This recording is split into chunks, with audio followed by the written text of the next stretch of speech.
Hello, everybody, and welcome. This is Turning Towards Life with Lizzie and Justin, and we are Thirdspace. We want to welcome you here and let you in on a sweet little secret, which is that every time we begin, Justin says, Lizzie, you're starting, and I'm watching time. And every time I think, oh, that's a surprise that that's happening. And if you're a longer term listener, you'll realize that for a long time I didn't understand the algorithm, which is that if you choose the source, you don't start talking at the beginning.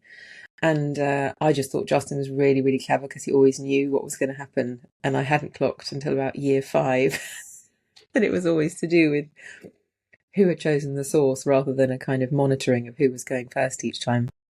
So I'm forever amused and amazed at my being slow on the uptake of behind the scenes. And so this week, obviously, Justin has chosen this beautiful source by Maya Stein. Maya, thank you always for all of your work. And so because he's chosen it, I'm starting and talking at the beginning to welcome everybody and to welcome both of us. And he said, Lizzie, you're starting and I'm watching time because I chose the source. And still, after 7 years or however long it's been, Justin, I'm like, oh, it's me. I'm going first. So I'm very amused at myself this morning and feeling very welcoming of this conversation in amongst.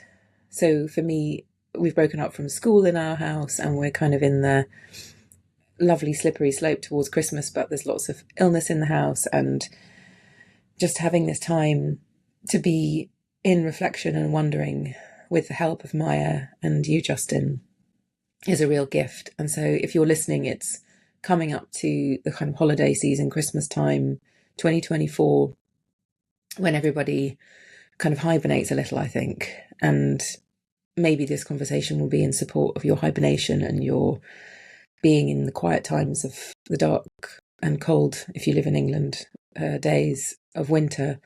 And maybe if you live in California, you can feel our winteriness and feel that coming into your life as well.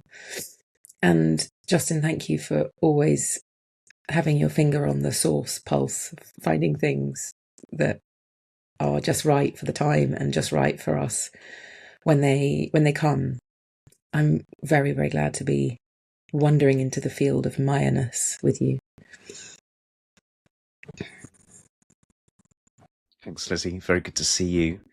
I think you've totally fully explained for anyone who watches on our Turning Towards Life website or on YouTube why you have this magnificent green tinsel on your head, especially if they're watching or listening in the summertime or something like that. And good morning, good afternoon, good evening, welcome everyone. It's very good to be here. And first of all, before we get to the source, I want to say thank you to Maya Stein. Maya, your poetry is such a gift, and you're so generous with us in so freely giving of it to us so that we can read and learn and share from it. So I'm excited to get to that in a moment. Lizzie, yesterday afternoon, I was at a talk by someone who was talking about some of the more painful and difficult and intractable situations in the world, some of the kinds of things that we just very easily despair about and can very easily feel stuck in. And he said something that I thought was very appropriate to turning towards life, but also to Thirdspace, which Turning Towards Life comes from. And it's related to something that we often say at the beginning of programs, but he said it in a very moving way that I wanted to bring in this morning. He said that even in the darkest, the most difficult, the most intractable situations, that one of the things that he holds on to is that people can be wonderful. And I really appreciated his turn of phrase, which is that people can be wonderful, that commitment to know that inside us and of us there's a really deep inherent goodness, that if it's given a chance to come, can be brought into the world. And isn't that what we long for? And the way that he said it, and he's someone who's really thought about this a lot, is that although in one way we are, it's also how we bring ourselves to the world. It's we can be. We don't always bring ourselves to the world in wonderful ways, and that's obvious just from looking at how difficult and how painful and how violent and how unfair and unequal the world is. And later on in the talk, he said, one of the ways that we were talking about how things change, and there's lots to say about how things change. But one of the things he said was that one of the ways that things change this way, these days, is the drip, drip, drip of podcasts into people's ears. And I thought about this, and I thought about us, and I thought that, and Maya's poem, I think, is about this too, as much of her poetry is. It's a call to our goodness. It's a call to our wonderfulness. And maybe that's a big part of what turning towards life is that when we turn back towards life itself, when we turn back to one another, to ourselves, to our fullness, to our essential depth, to our capacity, we have the chance to reawaken in ourselves the goodness that we can be. That maybe when we're asleep and on automatic and very frightened and very certain and all of those kind of things can be harder to bring. And so if turning towards life can be part of the drip, drip, drip into our ears, Lizzie, you and I, and all of you who are alongside us, and maybe other people you know because you share it with people, if this can be one part of our collective turning towards our capacity, our courage, our sincerity, our integrity, our care, our love, our openness to one another, our capacity to take steps to set things right in the world, put things back together in the world, repair things in the world, then I think that would be a wonderful thing. So I wanted to declare that perhaps that's what we're up to. And if that call to be drip, drip, dripping the repair of the world appeals to you and you want to share it, just a reminder before we get into the source this morning that you can, of course, share the link to the podcast or Turning Towards Life or to the particular episode, share it widely with people. And you can also support us by writing a review. We have had some wonderful reviews on Apple Podcasts, but it's been a while since anyone's taken a few minutes to do one of those. And it would be such a delight to see one of those come in, and then that helps people find us. That's the reason to do it. And you can support us too. If you go to turningtowards.life, there are ways of supporting us. But mostly how this happens is you listen and you talk, and maybe you write back to us, hello at, or Lizzie or Justin at turningtowards.life, or you share it with other people. And we all become part of being in a conversation together about what it really takes to be alive with the kind of generosity that I think our times really need. And that's why this poem, when I saw Maya post this poem, Maya, that you wrote some time ago, and this came up on Maya's Facebook feed, and I asked Maya if we could use it, and she said yes. So here it is. So this is, as always, on the page on turningtowards.life. You can get it in the weekly email if you sign up there. It'll come into your inbox. It's also in our Facebook group and in the show notes for the podcasts. It's called Believe. Maybe the camera crew is at someone else's house, a spotlight haloing over another's fleshy story. Maybe the mailman is delivering the good news to your neighbour, or a different city entirely, and you come home to a rash of catalogues, the second notice for a doctor's bill, a plea from do-gooders for whatever you can spare. Maybe you haven't cleaned your kitchen floor in weeks, forgotten to nourish the front garden, spilled too much coffee in your car weaving through traffic. Maybe you're 10 pounds heavier than last year. Maybe your skin is betraying your age. Maybe winter is ravaging your heart. Maybe you are afraid or lonely or furious or wanting out of every commitment you entered with such vigour and trust. Maybe you've bitten your nails down to the quick, chosen your meals badly, ignored the advice of those who know you best. Maybe you are stubborn as a toddler. Maybe you are clumsy or foolish or hasty or reckless. Maybe you haven't read all the books you're supposed to. Maybe your handwriting is still illegible after all these years. Maybe you spent too much on a pair of shoes you didn't need. Maybe you left the window open and the rain ruined the cake. Maybe you've destroyed everything you've ever wanted to save. Still, If anything, believe in your own strange loveliness. How your body, even as it stumbles, angles for light. The way you hold a dandelion with such yearning and tenderness, the whole world stops spinning. You just believe by Maya Stein. Maybe the camera crew is at someone else's house, a spotlight haloing over another's fleshy story. Maybe the mailman is delivering the good news to your neighbour, or a different city entirely, and you come home to a rash of catalogues, the second notice for a doctor's bill, a plea from the do-gooders for whatever you can spare. Maybe you haven't cleaned your kitchen floor in weeks, forgotten to nourish the front garden, spilled too much coffee in your car weaving through traffic. Maybe you're 10 pounds heavier than last year. Maybe your skin is betraying your age. Maybe winter is ravaging your heart. Maybe you're afraid or lonely or furious or wanting out of every commitment you entered with such vigour and trust. Maybe you've bitten your nails down to the quick, chose your meals badly, ignored the advice of those who know you best. Maybe you are stubborn as a toddler. Maybe you're clumsy or foolish or hasty or reckless.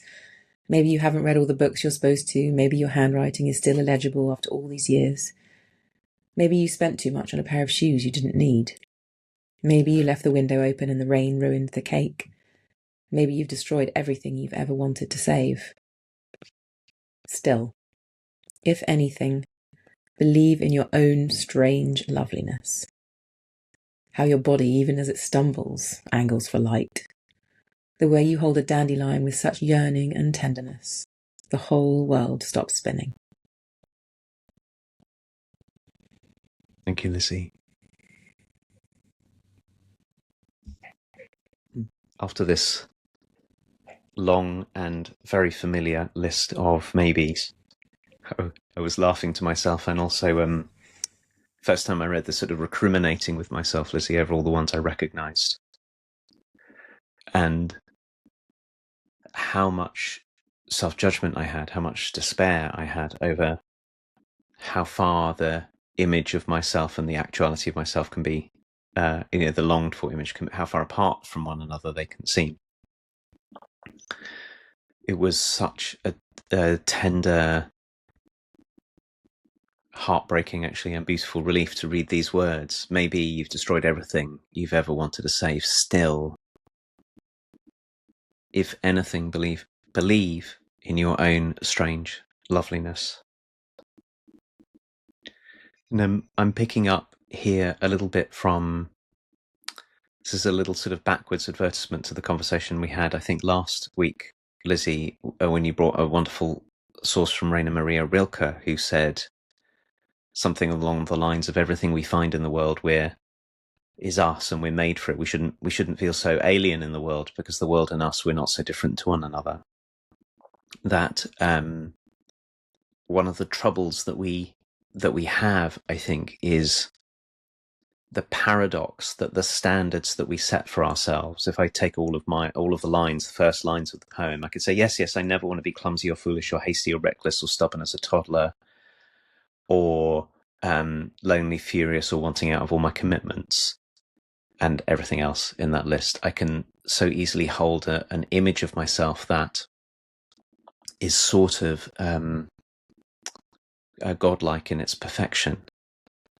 And when I actually look around the actual world's not like that at all. The actual world is messy and chaotic and incomplete and incomprehensible in many ways. Why, on one level, should I expect myself to be any different to any of those things? And I suppose for me, I guess this is true for many, many other people, Lizzie, that the distance between the very well-intentioned standards, and I think standards are wonderful, by the way, in so many ways, that we care about things, but the distance between the impossible perfection standards that I hold and my actual lived body and skillfulness and mistakes and confusion can so easily be a source of a very bitter kind of self-recrimination or fear. Like, if I can't get myself together, if I can't get my life to meet the image, then in some way I must already be the most total abysmal failure. And if I'm the most total and abysmal failure, then how am I ever going to take care of the things and the ones that I care for? And if that, how am I going to take care of myself? And it runs on into this long train of growing self-judgment. So it's such a kindness, and I also think it's so necessary to read Maya's words, and then for us to be able to say to ourselves, yes, I am all of those things. I am messy and late and stubborn and inconsistent and filled with mistakes. And there's something really, really beautiful and precious here. And that's why I love these words, believe in your own strange loveliness. There's something about recognizing that our strangeness to ourselves, actually, all the ways that we don't match the image we would like to have of ourselves, that is something holy and sacred in and of itself. And I think that that's the doorway to everything, really. Like all of the repair we're going to affect in the world, if we're going to be able to affect it, has to start with recognizing our always incompleteness.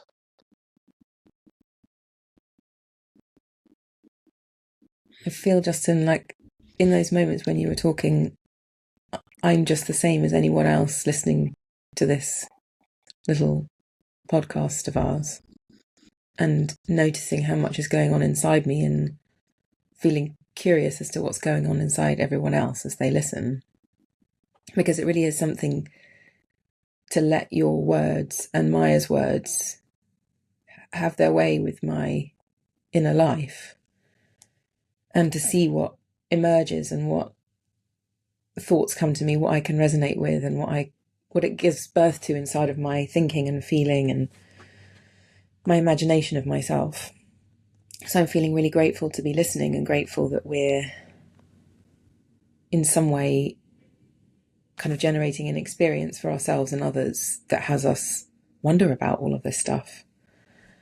So I'm really feeling a lot as you're talking, and wondering about myself and life and why things are the way they are. And, 100 roots have kind of found their way in me in your talking and listening to us reading Maya's words.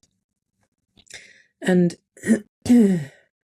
one of the things that arose in me was a kind of gratitude for all of the people I've been lucky enough to be plonked with in this life, where we can actually be honest with each other about how we are.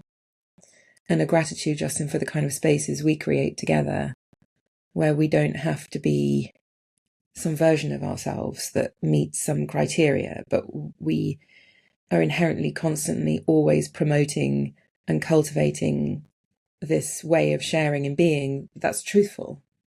And then creating experiences where we can turn up in the whatever mess we're in, and then the people around us don't run away and say, oh dear, well, yeah, you really are something else. And no, they just say, oh, tell me more. Inherent in their listening, inherent in their presence, is a kind of yes and, rather than a load of judgments or a kind of walking away. So I'm feeling really glad of that, because like you, it's very easy for me to identify all of the hard times I give myself and all of the things I do to myself, and in service of this, of the main part of this piece of writing, of the kind of critic that exists inside of me. And I'm not sure that kind of goes away, but what I'm realizing is that the bit about my own strange loveliness and my tenderness and the yearnings I have and the who-ness of me, because of this, Justin, what we do here and all the other things that we're committed to in the realm of inquiry and togetherness and relationship, the bottom bit of this poem has become way, way, way, way bigger than the top piece of this poem. And that's what I was feeling grateful for as you were speaking, because of course I can identify it, but I kind of know it for what it is now. I know that the top piece of this poem isn't really going to take me home. It's going to take me somewhere, but it's not going to be filled with home and warmth and all of the things that I value in my life. And so I'm feeling wondrously grateful at our human capacity to be in relationship with one another and to be straightforward and disclosive and kind and welcoming of whatever the reality is, whatever is real, whatever is true.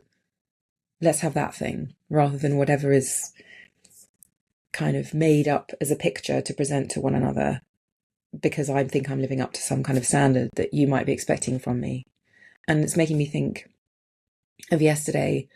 We had some people come round to our house and we had a really good laugh about all the things that everybody does before people come around to the house and how our children are excellent at betraying all of the secrets. So somebody said a story of there was a family and the little girl answered the door and these guests came in and she said, "Oh, you're here, great, Mum's been shoveling everything upstairs for hours for your arrival," you know. And it just made me think of how wonderful it is that we could just say that. And most probably a very good majority of people are shoveling things up the stairs before the guests arrive rather than, oh, this is just how we live, you know, in this perfection or something. And I love that there are people that we can be real with in that way, so that that isn't a source of our inner critic anymore, because it's welcomed in the light of and the warmth of relationship and acknowledgement that, yes, we're all in a mess. That's just basically what it is to be human. And you're welcome in my mess as I'm welcome in your mess. And Justin, over the years, I've realised how welcome I feel when I go around to somebody's house and it's a mess, because then I'm in their life with them rather than in the show home that they made for me to arrive and think something of them. It's such a different feeling. And of course, tidiness and beauty is lovely. And I don't think it's any more lovely than the mess that gets made by living and being real and participating in our lives. And I guess I have to be on that path because I have small children who burgle my house every day and throw everything out of drawers as an activity. And so that is the state that we live in most of the time here. And I really love to learn to breathe and value that over everything being shipshape. And if I didn't do that, I'd be in a lot of trouble, I think. I think, Lizzie, one of the tensions here that Maya does such a wonderful job of addressing is that for the more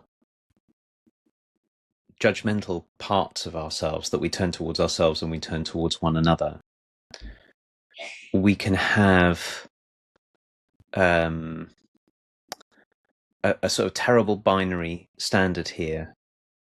So I might, for example, demand, Lizzie, that you have to tidy up your house before I come round, and that's the only way that I will feel like you're taking care of me. That would be such an unhelpful standard. But equally, if I just flip it around the other way, if my house is in a mess and I can't, for one reason or another, because I've got little ones running all over the place, get it to the standard, the more standard-oriented, judgmental parts of myself hold, I might imagine that means I don't care about you when you're coming round, and say, don't come round to my house. Mm. And that is sort of trying to reach for some language here, that way that we divide in ourselves between a kind of maybe perfection of skillfulness or perfection of care or perfection of ethics or something, and who we are, so that I say to myself, well, if I'm not perfect and godlike, then I can't belong and I can't be in a relationship with you. And if you're not, you can't belong and can't be in a relationship with me. That is also the source of, it might come from, in one way, at its best, it comes from wanting to take care of things. At its worst, it comes from wanting to impress one another. But that kind of binary can really divide us from one another. and I can feel it in myself as I'm talking, the part of me that goes, yeah, but if you allow for the house to be messy, or if I say I'm stubborn as a toddler, which I easily can be, or afraid or lonely or furious or wanting out big commitments, if I admit to that, that must mean that I'm a person with no standards who doesn't care. And we can get into that place. But, it seems to me that one of the places that are big difficulties between humans in our lives come where we don't have high enough standards for care of one another. Like, we don't care enough about one another's pain and suffering and difference and all of those kind of things. And then the other place that we get into trouble is where we have such high standards that because we are messy, incomplete, complex, strange humans, we never get to have the conversations for repair, because that would require admitting all the ways in which our standards are just bonkers for us. And that's why I really, really appreciate that Maya's poem goes from this long list of all the things that in one way or another seem to fall short, or we might have judgments about falling short, and actually also just ordinary, real complexity of being a human. And then she says, firstly, believe in your own strange loveliness, which I take to be a real recognition of how mysterious and complex and beautiful humans are, even in the midst of all of that.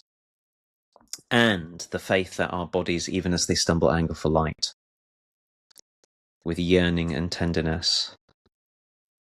So what I want to be able to do in the person who Lizzie, whose talk I was at yesterday, who was talking about people can be wonderful. I want to name him because he was such a wonderful teacher, a man called Moshe Lavi, and he was talking about, really some of the most painful spots in the whole world. And one of the things I learned from him was we have to find we have to find our way into the conversations where our yearning and our tenderness and our angling for light has even a chance of blossoming. Now, that could be on world scale, but it can also be with our partners in our homes, or the friends we've fallen out with, or the people in our community we've got into difficulty with, or whatever it is. And that in order to be able to do all of that, we have to be able to say to one another, I'm clumsy and foolish and hasty and reckless, and I haven't read all the books I'm supposed to, and my handwriting's illegible. And my heart is filled with such yearning and tenderness and angling for light. Let's talk. That's what we have to be able to do, is to be able to hold the messiness of the house and the wish that we might have that I could clear all of this up so it was really beautiful. We've got to be able to hold all of that together, because both parts of that, our incompleteness and our yearning, are both parts of us. And I suppose where I'm reaching for as I'm talking is that if we cut off one part of that, that's where we get ourselves into trouble. If it's only our incompleteness, or my judgments about your incompleteness, we're stuck. And if it's only our angling for light, but without a real acknowledgement of just how hard it is to be a person and to hold it all together, we're also stuck. And there's beauty in both. And we're still, in a way, on the hook for taking care of one another as very best we can, which might mean tidying the house, or it might mean come into the house in a mess and have a cup of tea and some realness and some frankness and some contact. All of which requires that we soften not our care, but our desperate clinging to impossible standards. Yeah. And at the heart of it, Justin, for me, is that realness. Like, if I'm real with you and somehow give you some permission to be real with me, all of that becomes possible. And this kind of admission, I guess, the kind of straightforward being honest, I might be really, really, really, really happy today. And can I be honest with you about that? I might be really, really, really devastated today. Can I be honest with you about that? I might be holding myself to impossible standards that kind of crippling my insides because I'm failing the whole time. Can I be honest with you about that?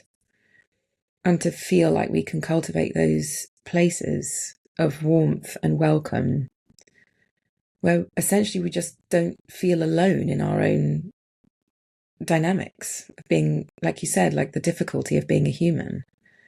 Because everywhere I look, these very brave people who are kind of talking about the huge big things in the world, and this is where they come back to as well. like this person that you've heard speaking yesterday. It's such a, and I'm just thinking of Joanna Macy, Justin, as well, of, this kind of turning towards one another in times of desperate awfulness, so that we can remember that each other is good, so that we can remember that actually the majority of the world has good, ordinary, straightforward kindness inside of it, and that we can make spaces, consciously make spaces, and be the kind of people where that good, ordinary kindness comes and flows between human beings. I feel like that's the deepest kind of gratitude I have when we do the work that we do together, Justin, is that we make spaces for that kind of community to arise. And this is one of those places right here. And how wonderful that is a response when it's so easy to feel very powerless, both in relationship to our own inner battles, but also to all of the battles that exist out there, apparently, in the world. And so it feels like a very powerful conversation to be in, which, who knows that you could link this piece of Maya's writing to things really, really hard and horrible things that are happening in the world. But we can, and we do. And that's what's called for. And I find myself feeling no less informed, obviously, of what's happening, but much more at peace within myself that I can be part of a world that's not the world that is creating, so that we're actually making a contribution with one another, so that as human beings on this earth, we're literally making a world that is filled with conversation, compassion, kindness, welcome. And that's meaningful. That matters. As many humans as can be doing that as possible would have the world be different. And I love that's what we can be, that's what we can stand for, that's what we can create for one another. And also that we can know that that's possible. I'm thinking, Justin, that there may be people listening who are in their kind of particular kind of loneliness, whatever that looks like, or separateness, and that this offers a kind of glimpse of possibility where we can really genuinely be a welcome for it all and keep saying yes and tell me some more, rather than turning away from one another, which seems to me to happen kind of every day in the streets where I live anyway, that people have their heads down and giving the impression that they're not up for connection. And I want to be a stand for someone who is up for connection, for keeping my head up, for looking and for smiling, and for when somebody looks confused saying, do you need some help? Would you like some directions? And just feeling like I can make a world that's full of that, of making contact, like you said, being contactful and real, and having that be an intention, having that be a possibility that we're just straightforwardly embodying on a daily basis for everybody as best we possibly can. Thinking, Lizzie, that we're reaching the end of our time, and I'm taking away from this conversation a possibility of a very real kind of practice to take up. And I'll say what it is, and it's inspired by this line in Maya's poem. And I think it's the case that with any kind of repair of the world that we want to do, and the place that we start is with ourselves, that we do affect repair in ourselves, and then we affect repair with the people who are closest to us, and then we affect repair in our communities, and we affect repair in the with people we meet on the street and in the shop, and then that's the way that change comes about in the world. So the practice is this. I'm going to take into this week, first of all, attending to my own strange loveliness and all the places where I fall very, very short, which is all over the place, or very, very messy, or very incomplete, or very confused, to treat that like a kind of light shining through me and into the world. And then, and maybe at the same time, I'm going to keep on looking for the strange loveliness of everyone who's around me, people in my family. And then when I go out on the street and, as you say, the temptation is to turn away, what would it be to look at every person as to believe in their strange loveliness, to believe in the way that even as they stumble, they're angling for light with yearning and tenderness so that the whole world stops spinning. What a practice that is, to hold. It seems to me it's a way of holding everything together, all of the pain and all of the mess and all of the beauty and all of the wonder, and then see what kinds of conversations start to unfold from there, in the easiest spots, but also in the most difficult spots. So I want to say thank you to you for being in the conversation that could invite that, and thank you again to Maya Stein for bringing us words that could open our way into this very particular kind of conversation. And I want to say thank you to you, Lizzie, for wearing sparkly green on your head today, so we can also feel that kind of celebratory nature. And thank you to everyone who's with us, all of you who are listening, watching. We're really glad you're with us. And we're going to end here, and all being well, we will see you next week. Thanks, everyone. Bye, everyone. Bye.